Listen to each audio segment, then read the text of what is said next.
Je suis arrivée en mai 2014. Je suis restée jusqu'en 2021, donc environ 7 ans. Auparavant, je travaillais pour des organisations qui étaient peut-être plus importantes en termes de nombre, en termes de budget. Bon, si on peut, puis dans le milieu communautaire, si on peut parler de la CSN comme milieu communautaire, mais la CSN alternative, le CEDA aussi dans mon quartier. Et c'était des grosses équipes, beaucoup de réunions, beaucoup de travail avec les organisations. C'était très intéressant, mais je voulais être plus proche des gens et j'avais eu une petite expérience dans un comité femmes. J'ai trouvé que le comité logement pouvait être aussi un lieu où je serais proche des gens et je travaillerais avec des gens. Et quand je parle des gens, c'est des gens concernés, dans le fond, par la vie de quartier, par les problèmes auxquels on est souvent confrontés dans les quartiers. Tu connaissais déjà le plateau Mont-Royal, tu connaissais les problématiques du quartier. Le plateau Mont-Royal, oui, je connais bien parce que j'y suis née. Alors, j'ai vécu jusqu'à l'adolescence à peu près, parce que j'ai étudié dans le coin au pensionnat Marie-Rose. Et oui, je le connaissais assez bien, là. Et c'est un quartier que j'adore, que j'aime beaucoup. J'aime aussi la diversité. Ça a toujours été un point important sur le plateau Mont-Royal, la diversité des gens. Peut-être moins comme immigration, là, comme nouvelle immigration, mais culturellement très diversifiée avec des gens qui sont aussi, c'est pas un dortoir. Il y a des gens âgés, mais il y a des gens, et c'est un quartier qui bouge, qui marche, qui se promène et qui est toujours en embellissement. C'est un beau quartier. Donc, j'étais très contente de travailler au comité logement du plateau de Montréal, oui, d'avoir été acceptée.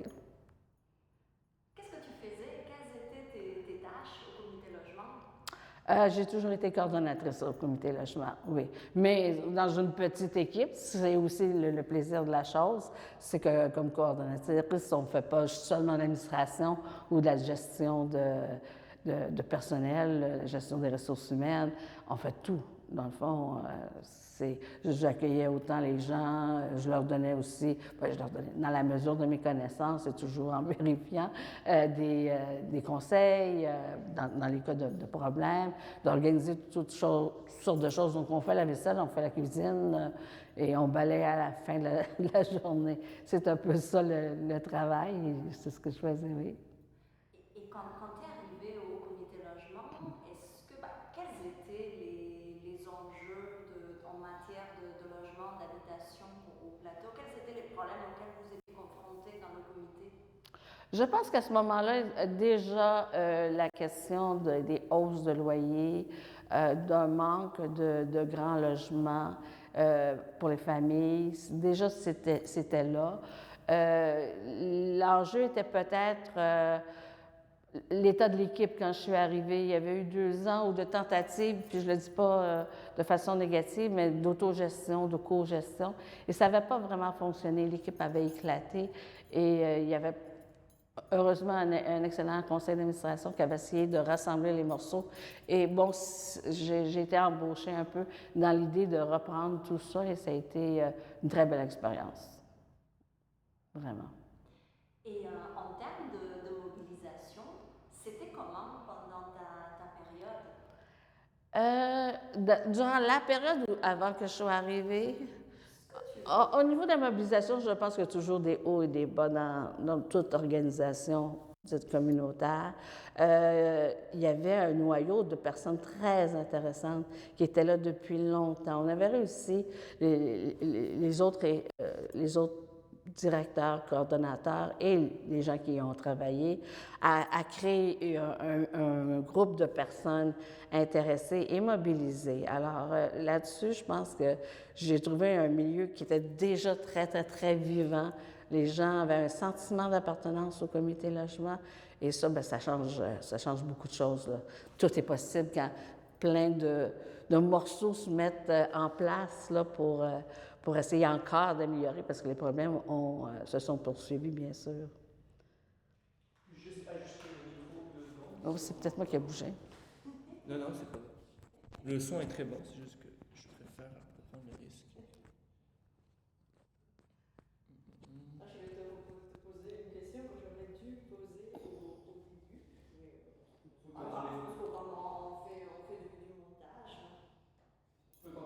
D'accord.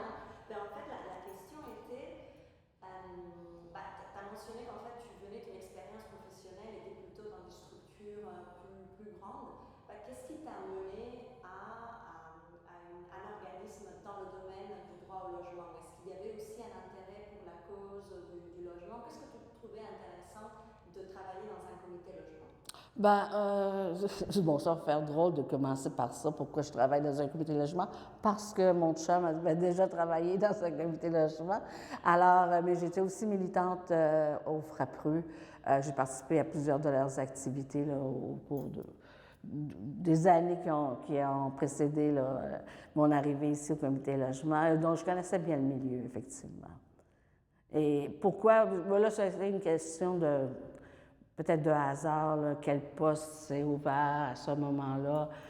Comme je l'ai dit, j'avais fait 2 ans dans un comité femmes, j'avais beaucoup aimé, mais ça ne s'est pas donné que d'autres postes se soient ouverts ou que j'ai pu les obtenir. Et ici, j'ai pu le faire.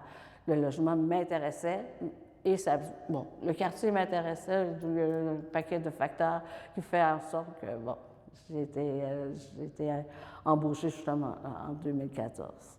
J'imagine que c'était important, c'était un petit peu un retour au quartier de ton enfance. Aussi, oui, oui, ça c'est. Oui, parce que là, par contre, je veux dire, le groupe de femmes était dans l'Est complètement. Alors, c'était comme à une heure de voyagement, soir et matin. Ça, c'était loin. Alors que, bien sûr, le quartier ici, je le connaissais, il était assez proche de mon quartier que moi, je vis à Saint-Henri. Tout à l'heure, on parlait un petit peu de mobilisation. Je te demandais, elle était Oui. comment la mobilisation. Mais pour toi, avec ton expérience au comité logement et peut-être aussi en tant que militante avec le FRAPRU, avoir participé à des actions avec le FRAPRU, pour toi, qu'est-ce que ça amène? Qu'est-ce que ça apporte, la mobilisation? Qu'est-ce qu'on peut obtenir avec la mobilisation? Bien, bon, la mobilisation permet tout, dans le fond. Elle permet de faire bouger les choses, permet de faire bouger les gouvernements, permet de faire débloquer de l'argent, parce que souvent dans les luttes, il faut de l'argent aussi, ou dans la construction de logements, ou dans des changements, peu importe le domaine. Ça permet ça, quand les gens bougent ensemble, sont en action ensemble, ben on peut faire beaucoup de choses, oui. Une question par rapport à, moi j'aimerais te demander de me mentionner si tu peux penser à un moment qui t'a particulièrement marqué en étant ici au comité logement du plateau. Qui m'a marqué, ben peut-être, parce que oui, un événement qui m'a fait plaisir, puis ça va être drôle parce que ça va être le 35e anniversaire. J'étais déjà depuis 1 an, ça avait traîné. C'est difficile d'organiser des anniversaires pour des organisations parfois. Et on travaillait déjà depuis plusieurs années sur l'Hôtel Dieu. En prévision de sa fermeture et de reprendre certains pavillons, même de construire du logement social sur les stationnements. Et on a réussi à faire la fête à l'extérieur dans le jardin des Sœurs hospitalières, qui sont les sœurs là, tout à côté de l'hôpital Hôtel Dieu. Donc, on fêtait dans un lieu qu'on désirait avoir pour faire du... C'est vraiment extraordinaire. On a eu une très belle collaboration aussi des Sœurs hospitalières.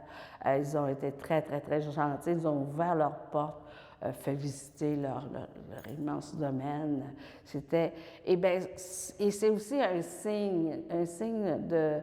Je dirais, du dynamisme du quartier, du plateau Montréal. Je veux dire, on peut le retrouver autant chez les Sœurs hospitalières que, je sais pas moi, un voisin qui est un artiste qui va faire un spectacle bénéfice pour une cause. Il y a il y a une volonté je pense, de travailler ensemble, on pourrait dire ça, même les Sœurs hospitalières qui nous ont si bien reçus à ce moment-là, oui. Dans leur jardin où personne n'allait à ce moment-là. C'était fermé au public. Donc pour toi, c'était un moment important parce qu'il y avait quelque chose d'inédit, j'imagine, en fait. Oui, d'inédit, de rassembleur, de pertinent, parce que c'est ça qu'on veut. On voulait, à ce moment-là, c'était une lutte assez importante. Bon, ça a ralenti, mais c'était une lutte importante pour nous, donc être au cœur de l'endroit où on veut créer disons, un développement de logements sociaux, bien, c'est extraordinaire, oui. Puis bon, ben, c'est sûr que ça permet aussi de rassembler tout le monde politique, communautaire, des groupes, des organismes avec lesquels on a travaillé beaucoup, là, tous les groupes du quartier. Donc, c'était un beau moment. La question qui suit est une question en fait qui est très proche de celle que je viens de te poser. Alors peut-être ça te fait penser à une autre chose. En fait, je voulais te demander si tu gardes un souvenir d'une victoire ou d'un moment de réussite collective que tu aimerais mentionner. Oh, il y en a plusieurs, mais je l'ai déjà dit, je vais le répéter, je veux dire, des victoires. Les victoires peuvent être importantes, mais ils sont souvent, ça ne change pas les choses radicalement. Les problèmes peuvent revenir, peu importe le domaine là, dont on parle ou dans lequel on travaille. Alors, mais nous, c'est Airbnb. Puis je dis nous parce que là, je vais parler souvent en mon nom, mais c'est toute une équipe qui est derrière tout ce travail-là. C'est les membres, c'est justement la population qui vient nous appuyer, même quand ils n'ont aucun problème de logement, qui sont là à vouloir justement que le quartier s'améliore. Donc, Airbnb a été important comme lutte, premièrement parce qu'on était un des premiers quartiers touchés par ce phénomène-là. Qui nous a vraiment beaucoup, je pense qu'on parlait de 5 de logements locatifs qui étaient perdus seulement pour le plateau Mont-Royal. C'est une belle lutte aussi parce que pas tout le monde y croyait, pas tout le monde, même les comités de logement, ça a été difficile de les convaincre que ça devait devenir une lutte prioritaire pour les quartiers, pour Montréal, puis ça, à Québec, à un moment donné, c'était comme non, eux ne trouvaient pas ça important. Mais les choses ont changé tranquillement et on a eu quand même, et ici, on a fait des occupations, des fêtes, des forums, des livres, on a tout fait, des entrevues, en tout cas, on a fait pas mal d'activités qui ont fait qu'on a pu faire parler de ce problème-là et de trouver écho aussi peu à peu dans les autres quartiers, avec les autres comités logement, mais aussi avec d'autres couches de la population qu'on ne pensait même pas rejoindre. Là. Alors, et maintenant, ben, le problème est même rendu en région. Alors, c'est quelque chose qui est bon. On ne peut pas parler de victoire dans le sens où il y a encore du Airbnb qui se fait, beaucoup. Mais il y a quand même des choses qui ont changé, une certaine mentalité qui a changé aussi auprès des élus. Ça a changé quasiment radicalement, mais il reste que le phénomène est encore là. Mais c'est rare qu'on parle d'une victoire totale. Des fois, elle reste très, très courte. C'est vrai que vous avez été pionnière avec la question d'Airbnb. Oui. C'était difficile, donc j'imagine, j'entends que tu disais le Frappru, le RECLAC n'étaient pas très convaincus de la pertinence de mobiliser ou de construire une cause autour d'Airbnb. Comment vous y êtes prise? Bien, c'est un petit peu l'histoire. On a travaillé avec le quartier. Ce qui est intéressant aussi, bon, j'y reviendrai tantôt, là, mais il reste que le problème de logement, du droit au logement, c'est mondial. Là. Mais on peut y travailler aussi de façon locale et c'est ce qu'on a fait. On a commencé par les gens qui étaient extrêmement touchés par cette question-là, qui voyaient leur quartier changer, qui voyaient des loyers qui allaient augmenter parce qu'ils étaient de plus en plus rares, qui voyaient les grands logements disparaître presque complètement, ou en tout cas changer pour faire du Airbnb. Donc, on a vraiment travaillé avec les gens qui touchaient et le phénomène était, comme je l'ai dit tantôt, relativement important. Alors, mais là, je ne dis pas que le Frappru ou que le RECLAC n'était pas là. Il y a certains comités de logement qui n'étaient pas convaincus parce que pas encore touchés par le phénomène. Puis à force de parler, parce que c'était vu au départ, vous savez, c'était vu comme laisser la chance aux gens de faire un petit peu d'argent, de boucler leur fin de mois. Alors que ça a duré le temps d'une rose. C'est vraiment les entreprises, les compagnies, les propriétaires, les grands propriétaires qui se sont mis à faire de l'argent sur le dos des locataires, dans le fond. Et peut-être une question pour la fin, là, avant qu'on passe à l'objet.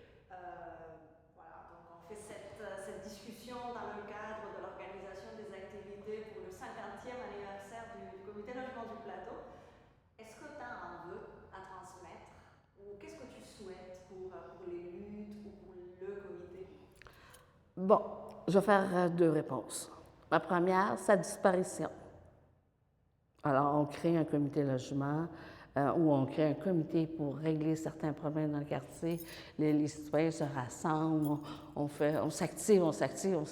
C'est possible de régler le problème, de régler ou d'améliorer les choses assez pour disparaître. On ne crée pas un comité logement pour qu'ils vivent et soient en action pendant des années. Pourtant, oui, les problèmes, comme on nous dit, il y a des victoires, mais il y a de nouveaux problèmes qui surgissent. Donc, s'il ne disparaît pas, mais qu'il continue encore très, très, très longtemps. Parce que les choses évoluent aussi. Il y aura d'autres types je dirais, de phénomènes. Mais on le sait, là, les gens on est dans un monde ou dans une époque où les gens sont de plus en plus repoussés, ceux qui n'ont pas les moyens. Et ça, il faudra toujours, je pense, qu'on travaille encore avec ces gens-là, avec d'autres organismes qui touchent d'autres sujets pour ne pas perdre en tout cas, pour ne pas perdre une certaine qualité de vie, puis notre place aussi dans la société, là. Parce que le logement, ça veut tout dire aussi, hein. Ça, je l'ai appris beaucoup en y travaillant, comment c'était important. J'avais jamais eu de crainte de perdre mon logement. Bon, il y a eu des problèmes, mais jamais. Mais quelqu'un qui craint de perdre son logement, c'est la santé qui y passe, les enfants, la vie sociale. Il y a plein de choses qui y sont rattachées, un milieu de vie, des amis, des liens. Si je dois déménager très, très loin, bien, je perds tout mon milieu, mon réseau. Donc, c'est important d'avoir un logement, de pouvoir le garder, de pouvoir y être heureux. Et ce que permet, je pense, le comité logement. Peut-être encore 50 ans, on ne sait pas. Carole, tu veux nous parler on t'avait demandé d'apporter Oui. Je vais changer les batteries. Parfait.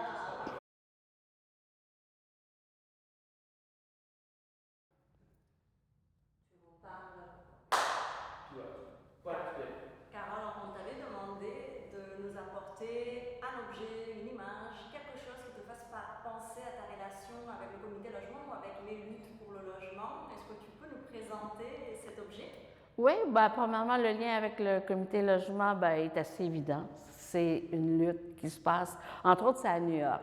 Alors, la vraie histoire, c'est que j'ai des amis français qui avaient des problèmes de logement. Ils ne sont pas venus à Montréal pour ça, là, mais dans le cadre d'une visite à Montréal, se sont aussi rendus à New York, où il y a aussi plusieurs quartiers qui sont en lutte. D'ailleurs, ça s'appelle quartier en lutte. Le thème de l'affiche est ça. Et qui me l'avait ramené parce que je travaillais dans un comité logement. Elle était accrochée dans mon bureau pendant plusieurs années, presque tout le temps. Alors, je trouve qu'elle représente bien, probablement, il y a quelque chose malgré peut-être le côté un peu massif, mais quand même chaleureuse, le jaune et tout ça. Et ça m'apparaît, premièrement, le tour qu'elle a fait. Moi, les Français, New York, et moi, un côté mondial, j'en parlais tantôt, alors le logement, la question du logement ou des problèmes de logement, le droit au logement est aussi quelque chose qui est revendiqué mondialement, mais que peu de gens peuvent profiter.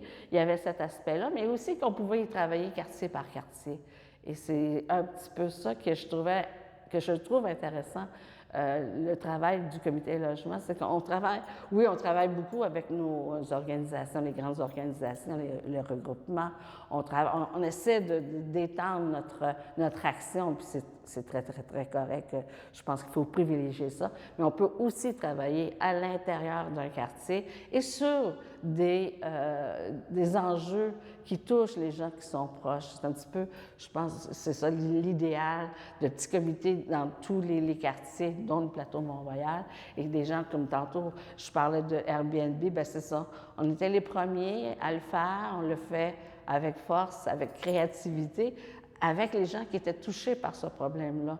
Donc, on a réussi à partir d'une problématique qui était plus des quartiers centraux, dont le plateau Mont-Royal, à agrandir la lutte et même à faire bénéficier d'autres personnes de ce que nous, on vivait, mais de ce qu'on avait aussi expérimenté en termes de mobilisation, d'outils de travail, d'outils d'animation, d'outils de sensibilisation. Alors, c'est juste un petit peu... et j'aurais aimé peut-être aussi avoir une photo. Je passais à une soirée en particulier qui est la veille de l'Halloween, ou non, pas la veille, peut-être la journée même de je ne me souviens plus, mais on avait une rencontre ici, une assemblée générale, mais pas annuelle, une assemblée générale, où on avait des bonbons, il y avait des citrouilles. Il y avait... Donc, aussi créer avec un comité logement, ce qui était intéressant, c'est de créer, je dirais pas bon, il y en a qui vont dire un peu des liens familiaux, mais c'est peut-être un peu poussé, ni un centre communautaire, ce qu'on n'était pas le comité logement, mais en tout cas un milieu qui est assez intéressant, des liens qui se tissent autour de pas seulement la lutte, mais aussi en entretenant des relations avec nos voisins, parce que dans le fond, les membres du comité logement étaient beaucoup des voisins, ils se connaissaient, les gens se connaissaient, habitaient les mêmes rues. Ça, je parle aussi, ça fait un certain temps, parce que les choses changent justement. Alors, même au niveau de la mobilisation, ça a été quelque chose qu'on a vu évoluer un peu, les gens quittant le quartier, n'étant plus capables d'y habiter. Alors, on a vu des gens aller ailleurs, mais revenir quand même, parce que c'est ça, c'est un sentiment d'appartenance, des liens qui se sont créés, des échanges, une certaine façon de voir les choses et de vouloir des choses, comment les choses vont changer, qui ont créé une belle dynamique et qui ont fait que ces années-là étaient vraiment extraordinaires pour moi.